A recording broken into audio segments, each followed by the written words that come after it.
যে সকল শিশু মারা গিয়েছে তাদের শোক সন্তপ্ত পরিবারকে আল্লাহ ধৈর্য ধারণ করার তৌফিক দান করুন। আমরা বলতে চাই, এমন একটা দেশে আমরা আসলে বসবাস করি যেখানে বাসের ফিটনেস থাকে না। আমরা এমন একটা দেশে বসবাস করি যেখানে বিমানেরও ফিটনেস থাকে না।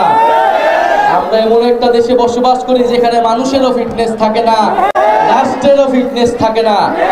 শেখ হাসিনা একটা ফিটনেসবিহীন রাষ্ট্র আমাদের উপরে চাপিয়ে দিয়ে গিয়েছে, এই প্রজন্মের উপরে চাপিয়ে দিয়ে গিয়েছে। আমরা বলেছি এই প্রজন্ম, আমরা ভবিষ্যৎ প্রজন্মের জন্য একটা ফিটনেসবিহীন রাষ্ট্র দিয়ে যেতে পারি না। এটা আমাদের দায়িত্ব। আপনাদের সন্তানরা যারা জীবন দিয়েছে, যারা আজকে এখানে একজন শহীদ পরিবারের বাবা রয়েছেন, শহীদ সোহাগের বাবা রয়েছেন, যারা রাস্তায় জীবন দিয়েছিলেন, তাদের জন্য হলেও, তাদের আকাঙ্ক্ষা পূরণের জন্য হলো, ভবিষ্যৎ প্রজন্মের জন্য হলো, এই রাষ্ট্রের ফিটনেস আমাদেরকে তৈরি করতে হবে, এই রাষ্ট্রের মেরামত আমাদেরকে তৈরি করতে হবে। সেই রাষ্ট্র মেরামতের রাজনীতির জন্যই জাতীয় নাগরিক পার্টি প্রতিষ্ঠিত হয়েছে। সেই রাষ্ট্র সংস্কার, সেই নতুন বন্দোবস্তের জন্যই আমরা আপনাদের কাছে যাচ্ছি। জুলাই গণ অভ্যুত্থানে আমরা মুজিববাদী, ফ্যাসিবাদী রাজনীতির বিরুদ্ধে সংগ্রাম করেছি। মুজিববাদ এখনো নানাভাবে, নানা ছলে বলে কাজ করার চেষ্টা করছে, মাথাচাড়া দেওয়ার চেষ্টা করছে। বাংলাদেশের জনগণ মুজিববাদের বিরুদ্ধে 5ই আগস্ট রায় দিয়ে দিয়েছে। মুজিববাদের রাজনীতি এই বাংলাদেশে চলমান থাকবে না, বাংলাদেশে হতে দেওয়া হবে না।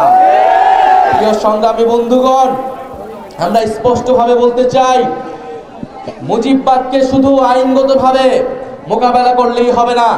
মুজিববাদের বিরুদ্ধে, মুজিববাদ একটা আদর্শিক শক্তি, মুজিববাদের বিরুদ্ধে রাজনৈতিক, সামাজিক এবং সাংস্কৃতিক প্রতিরোধ গড়ে তুলতে হবে আপনাদের, আমাদের সবাইকে। মুজিববাদ মানে কেবল মুক্তিযুদ্ধ এবং শেখ মুজিব না।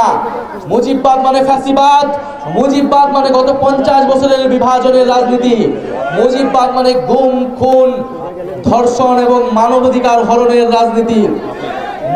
মুজিববাদ মানে গণতন্ত্রকে হত্যা করে একদলীয় শাসন ব্যবস্থা এবং বাকশাল কায়েমের রাজনীতি।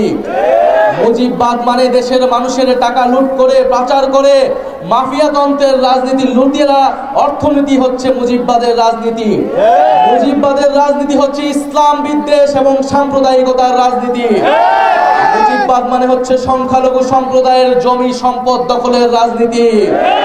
মুজিববাদ মানে বাংলাদেশের সার্বভৌমত্ব, জাতীয় স্বার্থের সাথে আপোষ করে দেশকে ভারতের কাছে বর্গা দেওয়ার রাজনীতি।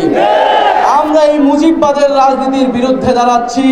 এই মুজিববাদকে আমরা বাংলাদেশ থেকে বিতাড়িত করেছি। এই মুজিববাদকে বাংলাদেশে আমরা মাথা তুলে দাঁড়াতে দেব না।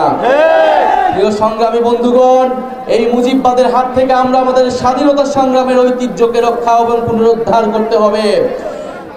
এই মুজিববাদ বাংলাদেশের মুক্তিযুদ্ধকে কলুষিত করেছে, বাংলাদেশের জনমানুষের অধিকার হরণ করেছে। আমরা বাংলাদেশকে নতুন করে আর বিভাজিত হতে দিব না। বাংলাদেশে যে ঐক্য তৈরি হয়েছে, আমরা মনে করি সংস্কারের মাধ্যমে এই জাতীয় ঐক্যকে রক্ষা করতে হবে। রাজনৈতিক দলগুলোকে আমরা আহ্বান জানাই, আপনারা দেশের স্বার্থে গণ অভ্যুত্থানের আকাঙ্ক্ষার প্রতি শ্রদ্ধাশীল হয়ে সংস্কারের প্রতি সহমর্থন এবং জুলাই সনদ অবিলম্বে ঘোষণা করুন। জাতীয় নাগরিক পার্টি সংস্কারের পক্ষে রয়েছে। আমরা মনে করি রাজনৈতিক দলগুলো, বিএনপি সহ অন্যান্য দলগুলো যথেষ্ট পরিমাণ তাদের অবস্থান থেকে সরে এসেছে। আমরা এই জন্য ধন্যবাদ জানাই। আমরা ভালো কাজের ধন্যবাদ জানাই এবং খারাপ কাজের জন্য সমালোচনা করি। আমরা মনে করি উচ্চকক্ষে পিয়ারের মাধ্যমে, যে জুলাই সনদটা আটকে রয়েছে, উচ্চকক্ষ পিয়ার প্রতিষ্ঠার মাধ্যমে এই আমরা সংস্কারের ঐক্যমত্যটা বাস্তবায়ন করতে পারি। ইনশাআল্লাহ আমরা আশাবাদী। ঢাকায় আমরা 3রা আগস্ট যাচ্ছি। জুলাই সনদ এবং জুলাই ঘোষণাপত্র আমরা আদায় করব। আপনাদেরকে আমরা 3রা আগস্ট ঢাকায় আসার আহ্বান জানাচ্ছি। ইনশাআল্লাহ আমরা, আমাদের বিজয় হবে। জুলাই সনদ এবং ঘোষণাপত্র আমরা আদায় করে ছাড়বো ইনশাআল্লাহ।